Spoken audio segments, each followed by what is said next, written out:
할렐루야. 한 주 잘 보내셨죠? 보고 싶었던 분들만 우리 아멘으로 한번 하다 가겠습니다. 아멘. 감사합니다. 억지로라도 아멘 해주셔서. 소아시아 7교회 중에서 4번째 교회 두아디라 교회에 대해서 말씀을 나누고자 합니다. 설교를 준비하면서 두아디라 교회는 한 번으로 끝날 것 같지 않아서 이번 주일과 다음 주일까지 2번에 나누어서 말씀을 전하도록 하겠습니다. 두아디라는 어떤 도시였을까요? 이 두아디라는 버가모에서 동남쪽으로 55km가 떨어진 소아시아 내륙 지역에 위치한 조그마한 그런 도시입니다. 현대 지명은 아키사르입니다. 원래 고대 도시들은 전부 다 지형적으로 보호를 받을 수 있는 높은 산, 높은 언덕에 형성이 되었는데 이 두아디라는 아주 평지의 도시가 형성이 되었습니다. 두아디라 교회의 터입니다. 터키가 회교 국가임에도 불구하고 기독교인들이 성지 순례를 많이 오다 보니까 그동안 방치했는데 이것을 다시 복원을 하고 있습니다. 3년 전의 모습인데 어떻게 복원이 되었는지는 잘 모르겠습니다. 복원 중인 교회는 비잔틴 시대의 그런 교회입니다. 두아디라는 알렉산더 대왕의 신하 중에 한 사람이었었던 셀류커스 니카토 1세에 의해서 주전 300년에 점령되었습니다. 그는 이곳을 두아라는 자기 딸의 이름과 성읍이란 뜻의 테리아를 합성하여 두아테리아, 두아의 성읍이라고 불렀습니다. 이 셀류커스 1세가 이곳을 점령했을 때만 해도 이곳은 목축과 농업으로 살아가는 그 소수의 사람들이 살고 있는 아주 작은 마을이었습니다. 하지만 셀류커스 1세가 통치 초기에 이곳을 군사 도시로 만들기 위해서 군대를 주둔을 시켰습니다. 그런데 그것만으로는 거대한 도시로 발전될 수 없다는 것을 깨닫고 이민 정책을 세워서 디아스포라 유대인들과 마케도니아 사람들을 이주를 시켰습니다. 유대인들이 정착하면서 한적한 시골 마을은 활발한 상업과 무역의 도시로 변모하기 시작했습니다. 양모, 세마포, 의류, 염료, 피혁 제품, 청동 제품을 취급하는 거대한 상업도시로 발전하게 되었습니다. 원래 여러분 이태리가 패션의 도시이지만 진짜 패션의 도시가 바로 이 두아디라였습니다. 사도행전 16장에 바울이 마케도니아의 첫 번째 성인 빌립보에 돌아가서 복음을 전했을 때 그 빌립보 교회의 첫 번째 성도가 누가 되지요? 늘 준비하고 계시라고 했잖아요. 자주색 옷감 장사 루디아라는 여자였습니다. 이 루디아의 고향이 바로 이곳 두아디라였습니다. 여러분 루디아는 굉장히 부자였습니다. 그래서 자기 집을 교회로 내놓을 정도였습니다. 이 루디아는 여러분 작은 장사가 아니라 오늘날로 말하면 패션계, 의류계의 CEO 정도가 되는 그런 분이었습니다.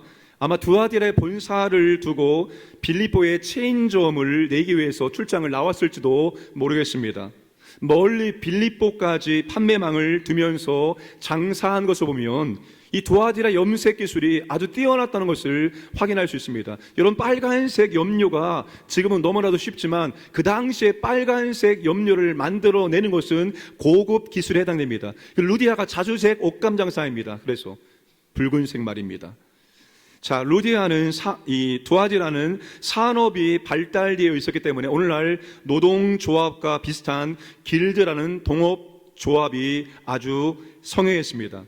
가죽으로 신발을 만드는 제화공 길드, 염색옷 제조공과 판매자 길드, 제빵업자 길드, 청동 세공사 길드가 있었습니다. 그 중에서도 가장 막강한 길드가 무엇이었는가 하면 염색가 봉제 길드와 구리 청동 세공 길드였습니다.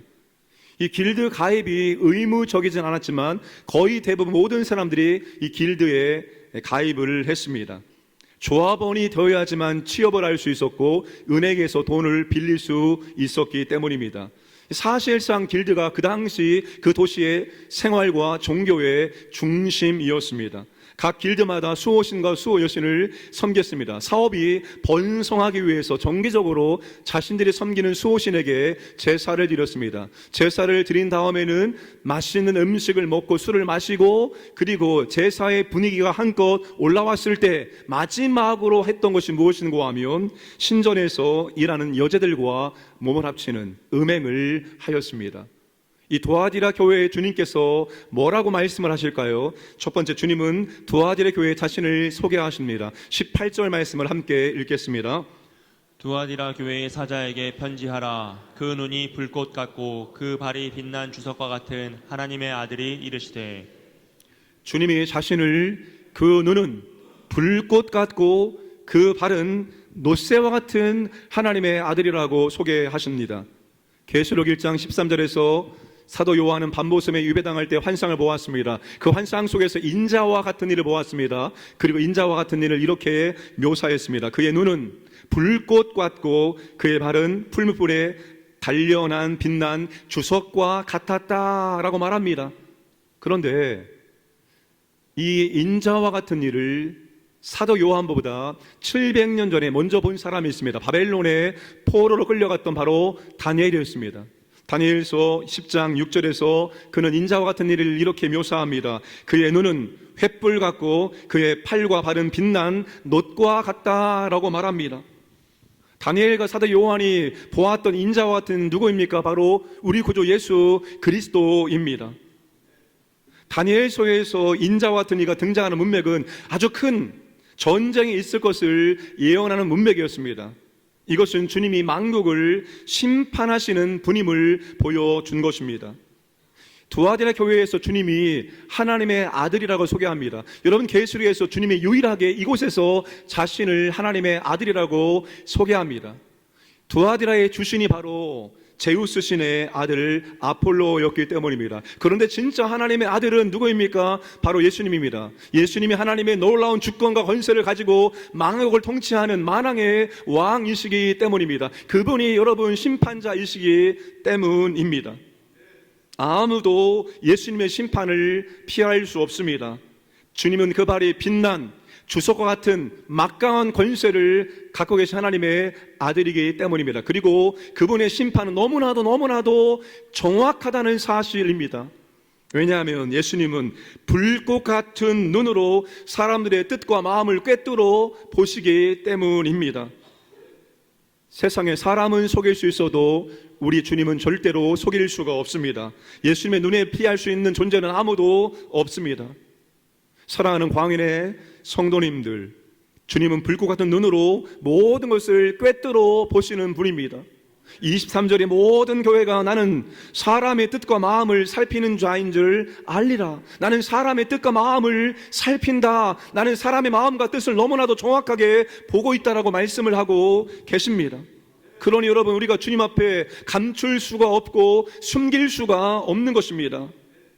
모든 것을 정확하게 꿰뚫어 보시는 그분이 사람의 행위대로 갚으리라, 사람의 행위대로 심판하신다 말씀을 하십니다. 저는 그래서 주님이 두렵습니다. 사랑의 주님, 십자가에서 매달려 자신의 생명을 내어줌으로써 저를 구원하신 사랑의 많으신 주님입니다. 그런데 저는 그 사랑의 주님이 너무나도 두렵고 무서울 때가 있습니다. 숨길 수 없이, 감출 수 없이 주님 앞에 모든 것이 발가 벗겨지는 것처럼 드러나기 때문입니다. 히브리서 4장 13절에 우리의 결산을 받으실 이의 눈앞에 만물이 벌거 벗은 것 같이 드러나느니라. 드러나는 것마다 빛이니라. 여러분, 주님 앞에 모든 것이 밝히 드러나는 것이 은혜이고 복임을 믿으시기 바랍니다. 우리는 여러분 눈에 보여지는 은혜와 복을 너무나도 사모합니다. 건강의 복을 주옵소서, 물질의 복을 주옵소서, 사업장이 번성할 수 있도록 은혜를 베풀어 주옵소서, 자녀들의 앞길이 열리게 하여 주옵소서, 세상적으로 높은 곳에 올라갈 수 있도록 하나님 아버지 은혜를 베풀어 주옵소서, 많이 갖고 많이 누리고 평안하게 천국에 들어갈 수 있도록 은혜를 베풀어 주옵소서. 다 하나님의 은혜이고 다 하나님의 복입니다. 그런데 여러분, 더 중요한 복이 있습니다. 더 중요한 은혜가 있습니다. 우리의 영혼이 먼저 잘 될 수 있도록 만들어준 은혜와 복이 무엇입니까? 주님 앞에 모든 것들이 다 드러나고 드러나는 것을 정확하게 볼 수 있는 것이 주님의 은혜이고 복인 줄로 믿으시기를 바랍니다. 주님의 말씀의 거울 앞에서 마음과 뜻과 생각과 삶이 다 드러나고 그것을 내가 정확하게 볼 수 있는 것이 바로 은혜이고 복입니다. 그래서 주님 이것이 죄이군요. 주님 이것이 주님께서 원치 않는 것이군요. 이걸 우리가 발견하고 이 죄를 주 앞에 고백하고 회개하고 이게 여러분 다 주님의 가장 큰 은혜인 줄로 믿으시기를 바랍니다. 그러므로 구원받은 죄인인 우리가 주님과 주님의 말씀 앞에 설 때마다 정말 필요한 것은 참된 죄의 자각입니다. 참된 죄의 자각입니다. 존 버년의 철로 역정에는 진정한 죄의 자각이 무엇인지를 우리에게 보여주고 있습니다. 그는 눈물을 흘리며 몸을 떨었다. 그는 갑자기 탄식하며 소리를 질렀다. 그는 밤에 잠도 자지 못하고 괴로워했다. 눈물과 한숨으로 밤을 지새웠다. 왜 그가 지금 이렇게 눈물로 밤을 지새워 기도했을까요? 울었을까요? 그가 그에게 있는 죄를 보았기 때문입니다. 주님이 그에게 그의 죄가 무엇인지를 밝히 보여주심으로 말미암아서 그가 그 죄 때문에 눈물로 그렇게 밤을 지새우며 기도했다는 것입니다. 이게 참된 죄에 대한 자각입니다. 감리교의 창시자 요한 웨슬리가 그의 일기에 이렇게 썼습니다. 나는 우리의 지혜와 의와 성화와 구속이 되시는 예수 그리스도를 전했다. 어른 남자들과 여자들 그리고 아이들이 심하게 울며 신음하며 떨었다. 많은 사람들이 이렇게 하는 것으로 모자라 큰 소리로 통곡했다. 상류 사회 사람들을 위한 집회에서도 이런 일이 일어났다. 또 아침에도 일어났다. 왜 오늘 우리에게는 이런 일들이 잘 일어나지 않을까요? 왜 우리는 죄에 대해서 참된 자각을 하지 못하고 우리는 왜 죄에 대해서 가슴을 치며 울며 회개하며 기도하지 못할까요? 왜 그들은 울며 기도했고 왜 우리는 울며 기도하지 못하는 것입니까? 왜 그들은 죄를 보았고 왜 우리는 죄를 바라보지 못하는 것입니까? 시대가 변화되었기 때문입니까? 시대가 너무나도 발전되었기 때문입니까? 시대가 변해도 여러분 본질은 변화되지 않습니다. 시대가 변했다고 해서 하나님과 죄의 문제와 성령의 사역은 변하지 않습니다. 시대가 변했다 할지라도 하나님께서 죄의 무서운 유죄성을 절대로 눈감아 보지 않으십니다. 시대가 변해도 죄를 깨닫게 하시는 성령님의 은혜와 능력은 오늘도 여전합니다. 여러분, 죄는 우리가 아무리 꼼꼼하게 살피거나 정확하게 분석할지라도 죄를 발견할 수 없습니다. 내가 내 죄를 절대로 발견할 수 없는 거예요. 그래서 우리가 흔히 하는 말이 이런 말입니다. 다 아는데 정작 본인만 모르고 있다는 거예요. 당신의 죄가 무엇인지, 당신이 지금 이 공동체 가운데서 어떠한 해를 끼치는지 우리 모두는 알고 있는데 정작 당사자 본인만 모르고 있다는 것입니다. 여러분, 죄는 자기가 찾아내고 발견할 수 있는 것이 아닙니다. 그래서 모르는 거예요. 여러분, 죄는 오직 하나님이 임재하실 때만이 우리의 그 숨겨진 죄가 드러날 수가 있습니다. 죄는 불꽃 같은 눈으로 깨뜨려 보시는 주님 앞에 설 때 그제서야 죄가 드러나게 되어 있는 거예요. 내 가슴 마음, 내 생각 속에 꽁꽁 숨겨져 있던 죄, 나도 몰랐던 그 죄가 주님의 임재 말씀이 내 안에 들어오면 그 숨겨진 죄가 보여지게 되는 겁니다. 이게 죄구나. 이 죄를 우리가 깨닫게 될 수가 있는 거예요. 이사야 선지자도, 여러분, 이사야 선지자 대단한 사람이었습니다. 거룩한 사람이었습니다. 깨끗한 사람이었습니다. 우리와 비교가 되지 않을 그런 사람이었습니다. 다니엘도 그랬습니다. 사도 요한도 마찬가지입니다. 그런데 그들이 하나님의 임재 앞에서, 하나님의 거룩하심 앞에서 자신들의 죄를 보고 경외했다는 것입니다. 화로다 내 이 부정한 입이여. 그리고 그 거룩하신 아버지 임재 앞에서 그는 죽은 자와 같이 엎드려졌다는 사실입니다. 오직 불꽃 같은 눈으로 사람의 뜻과 마음을 살피는 주님이 임재하시고 주님의 임재 앞에 설 때만이 우리가 죄를 볼 수 있고 죄를 깨달을 수 있고 죄에 대해서 참으로 눈물로 회개를 할 수 있다는 사실입니다. 여러분, 이게 오늘 우리에게 은혜입니다. 이게 오늘 우리에게 여러분 복입니다. 죄의 문제가 되어져야지만 하나님이 우리에게 찾아오시고 하나님 우리에게 은혜와 복을 주실 수 있기 때문입니다. 죄 가운데 거하는데 죄가 해결되지 않았는데 죄를 회개하지 않았는데 하나님이 우리 가운데 오셔서 은혜와 복을 주실 수가 없어요. 그러므로 주님의 임재 앞에 주의 말씀의 거울 앞에서 나의 죄를 발견하고 죄를 깨닫고 죄를 회개하는 것이 바로 우리에게 놀라운 은혜임을 기억하시고 날마다 주의 임재 앞에서 우리의 죄를 발견하시는 은혜가 있기를 주님의 이름으로 축복합니다. 두 번째, 주님은 두아디아 교회를 칭찬하십니다. 19절 말씀을 함께 읽겠습니다. 내가 내 사업과 사랑과 믿음과 섬김과 인내를 아노니 내 나중 행위가 처음 것보다 많도다. 내 사업은 장사를 했다는 뜻이 아니라 내 일들입니다. 내 일들은 믿음의 행위들, 믿음의 실천들을 의미합니다. 그 믿음의 실천들이 바로 사랑이고 믿음이고 섬김이고 인내입니다. 두아디라 교회는 사랑이 있습니다. 두아디라 교회는 믿음이 있습니다. 두아디라 교회는 섬김이 있습니다. 두아디라 교회는 인내가 있습니다. 사랑과 믿음은 신앙의 기초이며 내적인 동기입니다. 사랑이 있어야지만, 믿음이 있어야지만 이 신앙의 기초와 내적인 동기로 말미암아서 우리의 삶 가운데 섬김이 나타나고 우리의 삶 가운데 믿음으로 인내가 나타나게 되는 것입니다.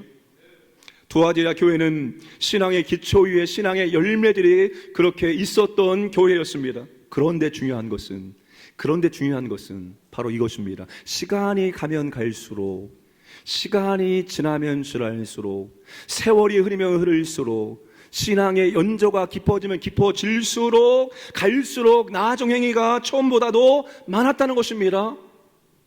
사랑이 처음보다 갈수록 많았습니다. 믿음이 갈수록 많아졌습니다. 섬김이 갈수록 많아졌습니다. 인내가 갈수록 많아졌습니다.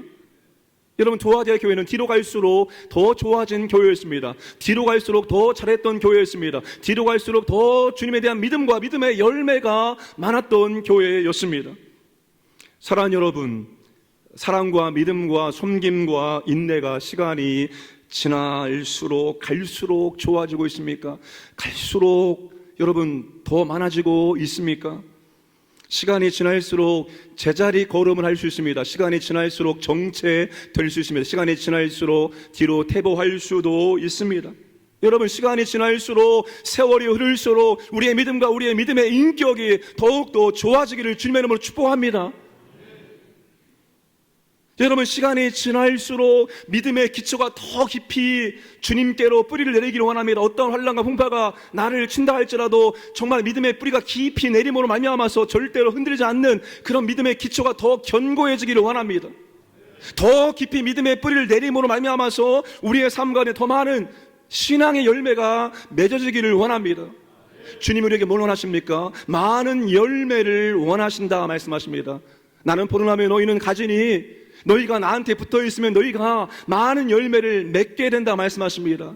오늘 주님 우리에게 여러분 신앙의 아름다운 열매가 많이 맺기를 원하신다는 것을 기억을 하시기를 바랍니다. 시간이 지나면 지날수록 믿음도 사랑도 섬김도 인내도 신앙의 인격도 더 좋아져야 되고 더 성장해야 됩니다.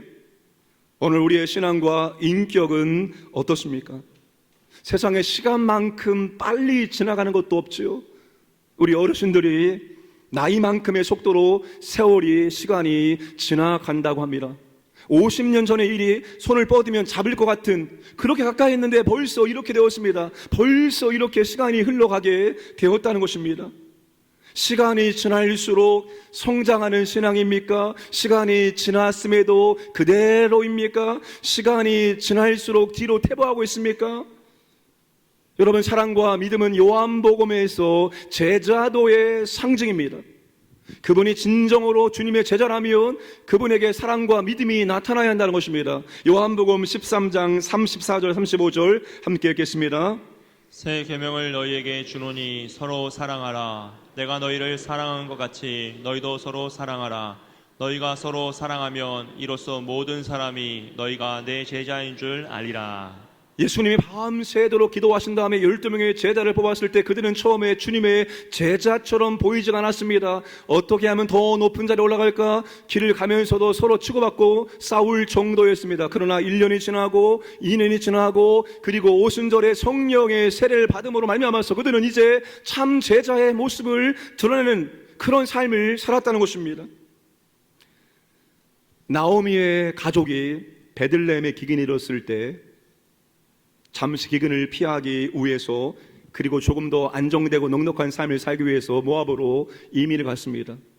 부푼 기대와 꿈을 꾸면서 그렇게 모압으로 이주했지만 그에게는 꿈에 산산조각나는 아픔을 경험하게 되었습니다. 그리고 나오미는 다시 베들레헴으로 돌아갈 것을 결단합니다. 그리고 두 자부에게 나는 내일이 없다, 나는 희망이 없다, 나는 아무것도 없으니까 너희들 젊으니까 다시 돌아가서 새 인생을 시작하거라 보냈습니다.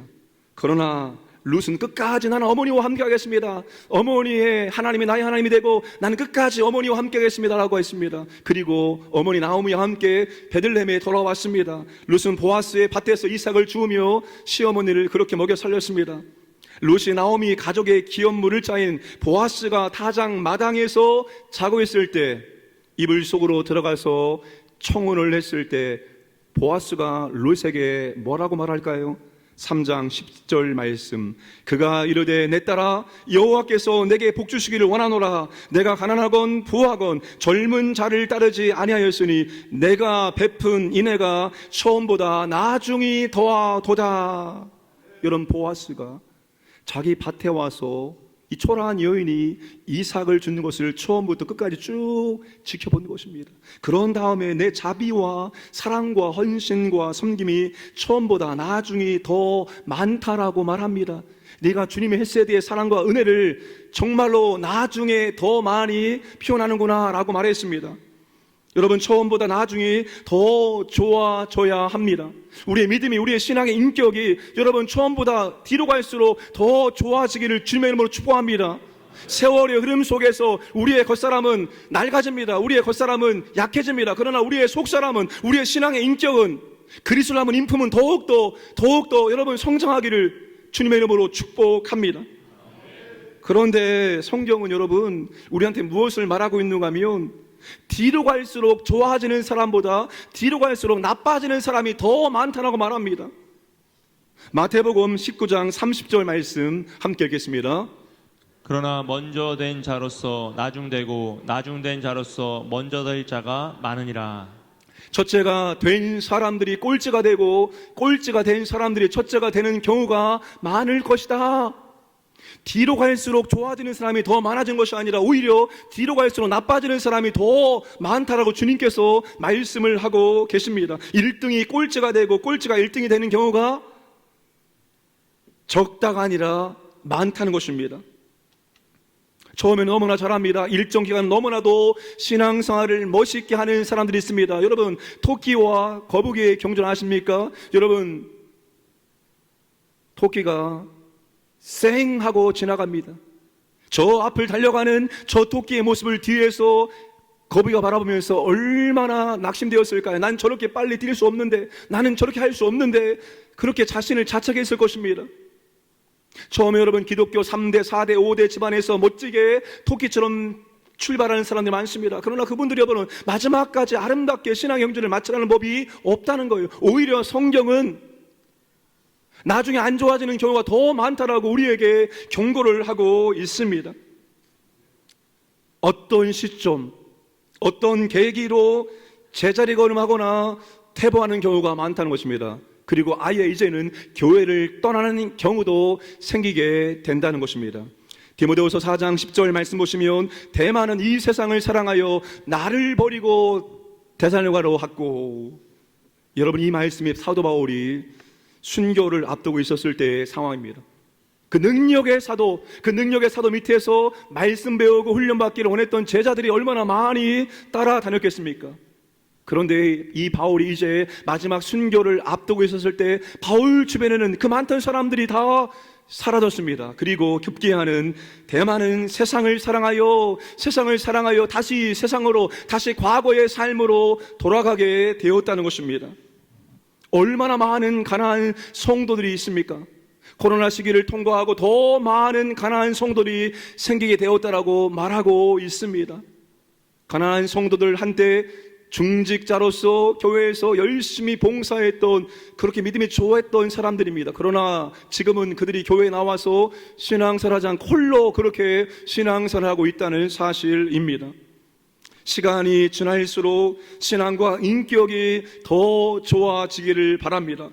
여러분, 처음보다 나중에 더 좋아지기를 바랍니다. 어제보다 오늘이, 오늘보다 내일이, 내일보다 미래가, 여러분의 믿음이 더 좋아지기를 주님의 이름으로 축복합니다. 한 주간 휴가를 다녀왔습니다. 주일을 빼먹고 휴가를 다녀온 적이 거의 없었는데 주일을 빼먹고 휴가 다녀오니까 너무 좋대. 이 맛이었구나. 아, 여러분들이 주일을 빼먹는 이유가 이 맛이었구나. 감사합니다. 근데 한 3일까지 4일까지 너무나 좋아요. 그런데 시간이 지나면 지날수록 저의 영성이 떨어진다는 것이 느껴집니다. 며칠밖에 안 되잖아. 2, 3일인데, 3, 4일인데 그 3, 4일 동안 제가 제 자리에서 해야 될 기도를 하고 해야 될 분량이 있는데 그것을 하지 않으니까 제 영성이 녹슬고 있고 제 영성이 떨어지고 있는 것이 제 온몸으로 피부로 느낄 수가 있었습니다. 목회자라고, 담임 목사라고 하나님께서 너 봐줄게. 너 담임 목사니까 너는 노력하지 않고 힘들이지 않아도 내가 너에게 은혜를 많이 줄게. 여러분, 그러지 않아요. 절대로 주님은 그러지 않아요. 똑같습니다.